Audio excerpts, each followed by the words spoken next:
La noche se derramaba sobre la carretera 42 como tinta espesa, cubriéndolo todo con una oscuridad que no era solo ausencia de luz, sino una presencia pesada, casi viva. El cielo, sin luna y sin estrellas visibles, parecía una sábana negra tirada sobre el mundo, ahogando cualquier rastro de claridad.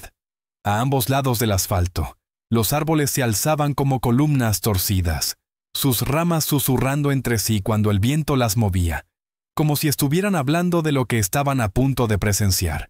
El silencio no era total.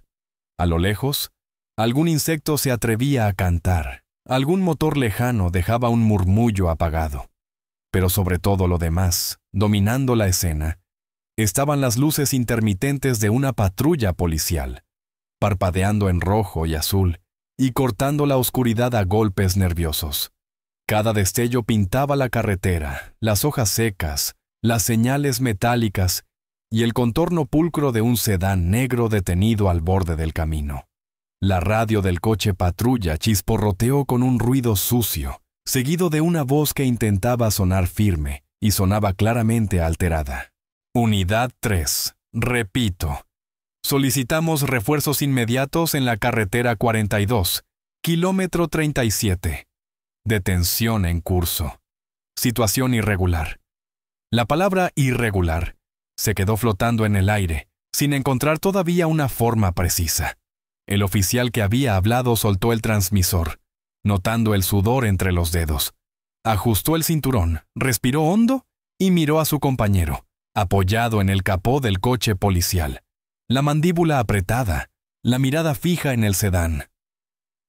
«No me gusta nada esto», murmuró el segundo oficial sin apartar la vista. «He tenido paradas más raras, pero esto es distinto». «Porque no hace nada», respondió el primero. «Si se levantara, gritara, discutiera, sería más fácil. Pero así parece que sabe algo que nosotros no». El sedán negro, impecable, parecía demasiado limpio para esa carretera olvidada. Sin golpes, sin suciedad, sin rastro de polvo. Dentro, a través del parabrisas, se distinguía la silueta de un hombre. Piel oscura, traje oscuro, corbata perfectamente centrada, cuello erguido, manos firmemente apoyadas en el volante. No fumaba, no miraba el móvil, no jugaba con las llaves. Era como si estuviera esperando una señal que no venía de allí. El oficial tomó la linterna y dio unos pasos hacia el coche detenido. El haz de luz se deslizó por el capó, la parrilla, la matrícula, hasta alcanzar el rostro del conductor. El hombre parpadeó una vez, cuando la luz le dio directamente en los ojos, pero no apartó la mirada ni levantó una mano para cubrirse. Sus ojos atraparon la luz sin esfuerzo. Tenía un rostro de líneas definidas, la barba recortada al milímetro, el cabello corto, la piel sin brillo de sudor. El tipo de rostro que no pide permiso. No parecía un hombre ebrio, ni alterado, ni perdido. Parecía un hombre que venía de alguna parte muy lejana, no en kilómetros, sino en experiencias. «Señor», dijo el oficial, elevando la voz, «le estoy pidiendo que salga del vehículo. Esta es ya la tercera vez». El hombre no respondió. No movió los labios, no giró la cabeza, no mostró impaciencia. Su silencio no era el del miedo, ni el de la culpa. Era un silencio que pesaba, que observaba. Un silencio que parecía medir a los dos oficiales con una precisión fría. El compañero se acercó por el lado del copiloto, golpeando suavemente la ventanilla con los nudillos. «¿Nos escucha, señor?» Cooperar ahora evita problemas después. Solo necesitamos verificar su identificación. Entonces, el conductor se giró. No brusco, no ofendido. Giró como si cada movimiento tuviera un tiempo exacto. Primero los ojos, luego el rostro entero. Clavó la mirada en el oficial del lado del conductor. Hubo un segundo en el que ninguno de los dos respiró. Y entonces, el hombre sonrió. Fue una sonrisa mínima, apenas una curva en la comisura de los labios. No era amistosa, pero tampoco agresiva. Era peor. Era la sonrisa de alguien que ya ha visto cómo termina esta escena y, aún así, decide permanecer sentado. Una sonrisa que decía, No tienen idea de lo que están tocando. El primer oficial sintió un escalofrío correrle la espina dorsal. La mano que sostenía la linterna tembló apenas. No era la primera vez que detenía a alguien de noche. Había visto violencia, miedo, ira, súplicas. Pero aquella calma controlada, era otra cosa. En ese momento, el teléfono en el regazo del hombre vibró. La pantalla iluminó brevemente la oscuridad del interior del coche. El conductor bajó la vista un segundo. Leyó el mensaje sin tocar la pantalla. Los oficiales alcanzaron a ver una palabra, fugaz, antes de que la luz se apagara. ¿Proceda? El oficial tragó saliva. Ya está, murmuró. Sáquelo del coche.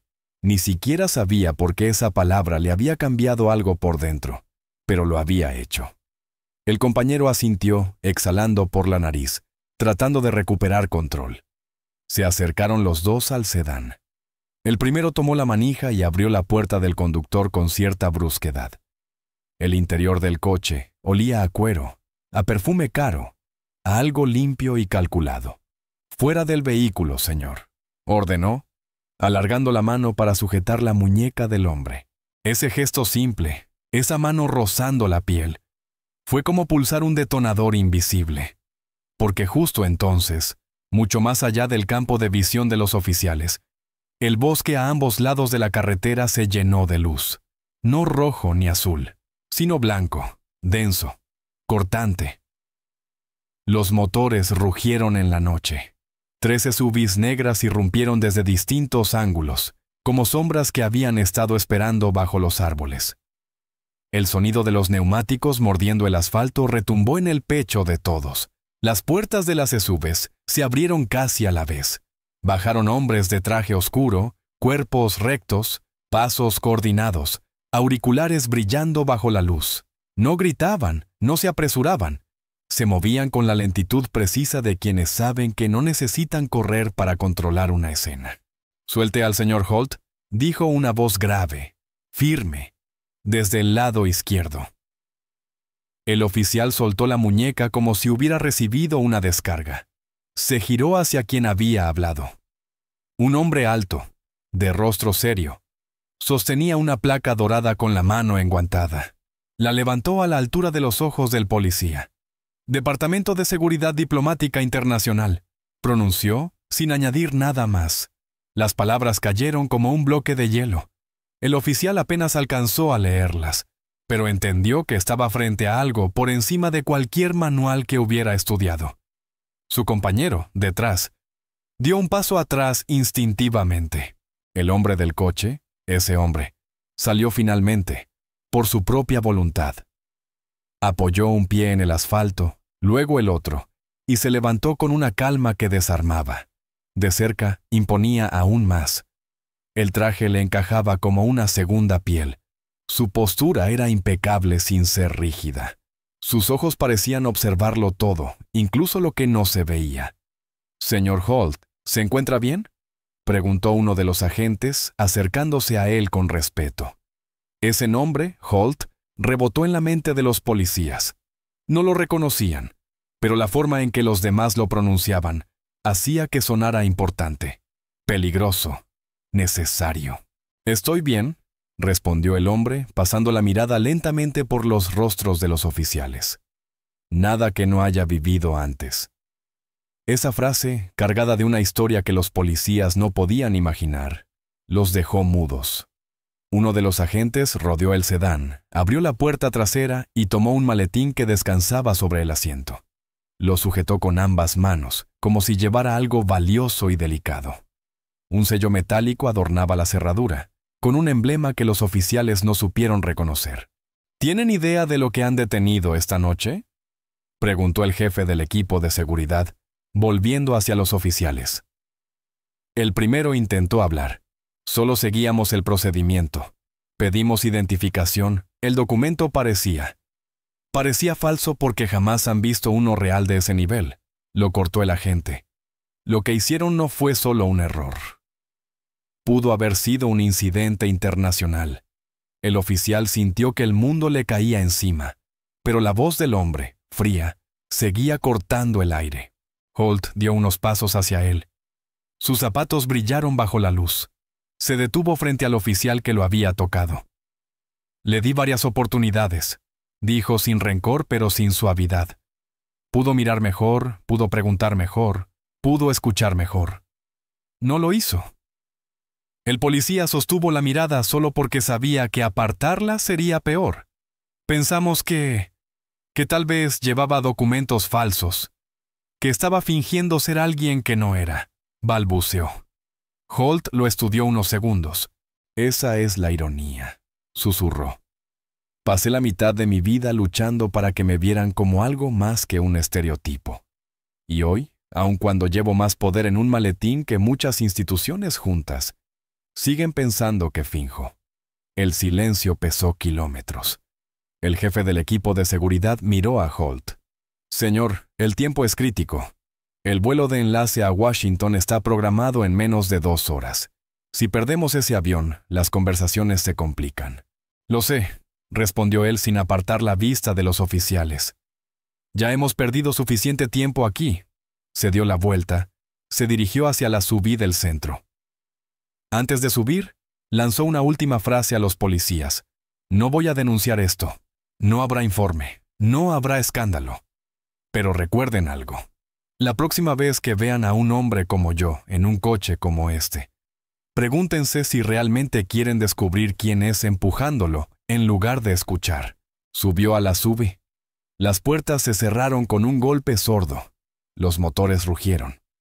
El convoy giró, se alineó sobre la carretera y se perdió en cuestión de segundos, tragado por la noche que volvía a cerrar la boca sobre la escena.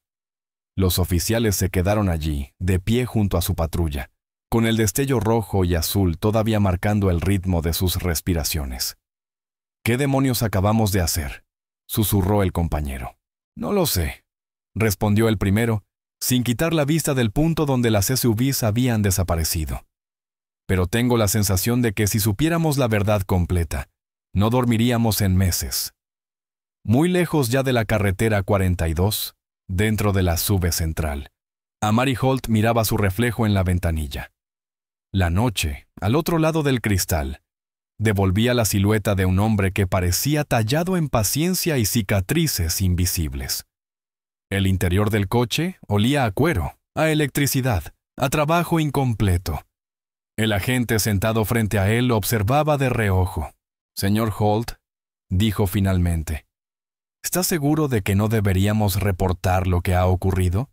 Podría servir para establecer precedentes. Holt apartó la mirada del reflejo y la posó en él. ¿Precedentes?, repitió. Hay demasiados precedentes como ese. Demasiadas historias empezando exactamente igual.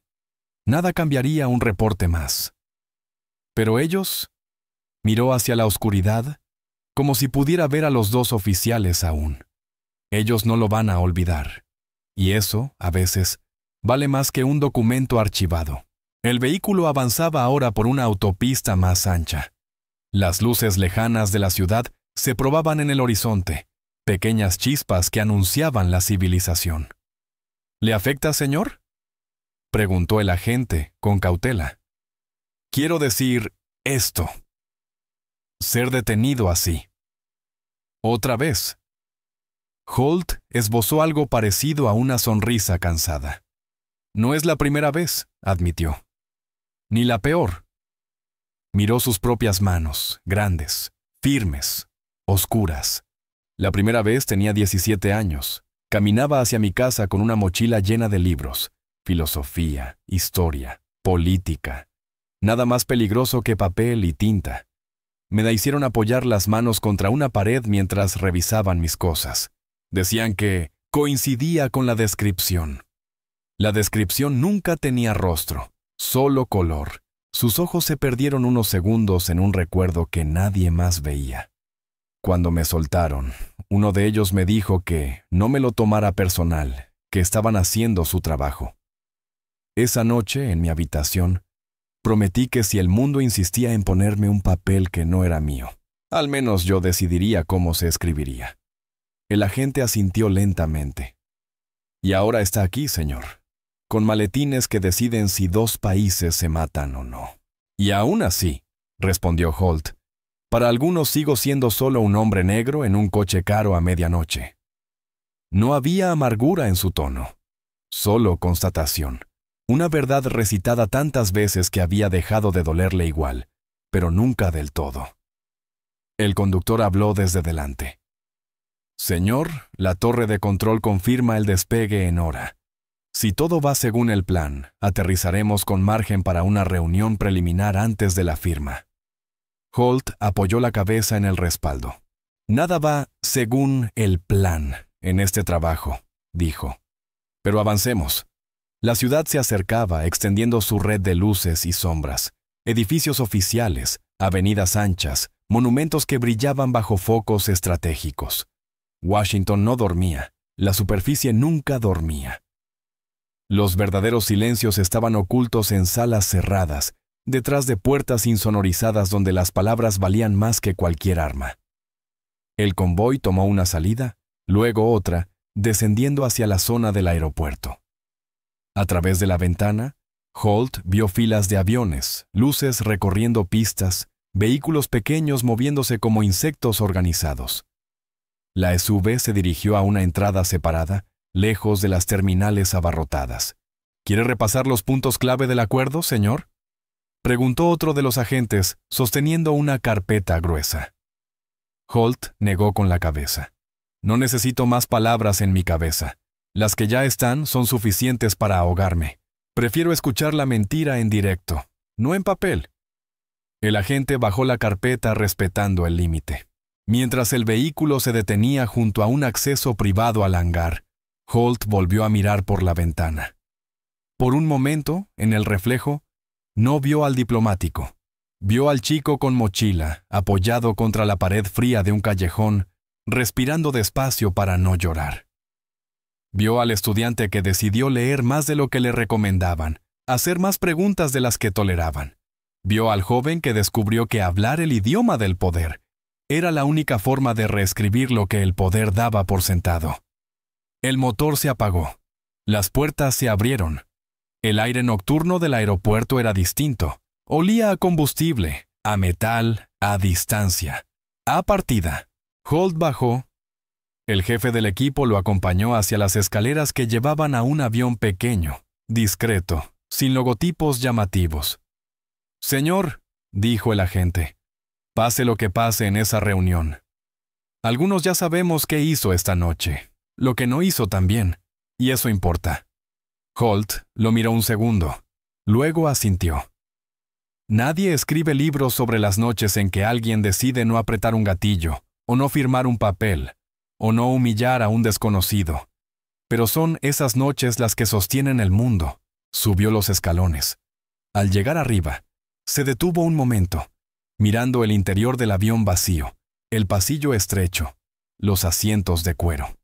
Antes de entrar, susurró, casi como una oración sin destinatario. No todos los hombres negros son lo que creen. Algunos son mucho más. Entró en el avión.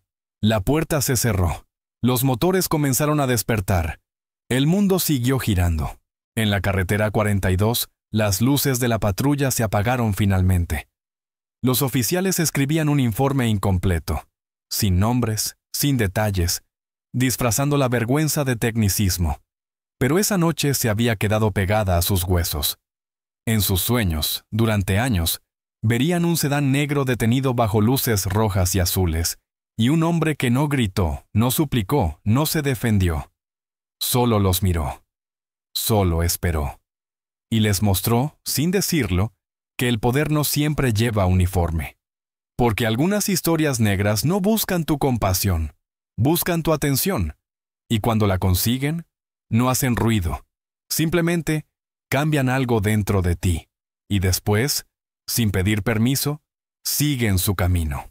Los motores del avión comenzaron a rodar por la pista, alejándose de las luces frías del hangar. En algún punto entre la aceleración y el despegue, Amari Holt abrió los ojos y miró su reflejo en la ventanilla. Un hombre que ya no pertenecía del todo a ningún lugar, pero cuya presencia pesaba en todos. Mientras la aeronave se elevaba, dejó caer un pensamiento silencioso, uno que el viento nocturno pareciera robar antes de que pudiera completarse, que incluso cuando el mundo no lo veía, cuando lo reducía a un error o a una suposición, él seguía moviendo piezas que otros jamás entenderían.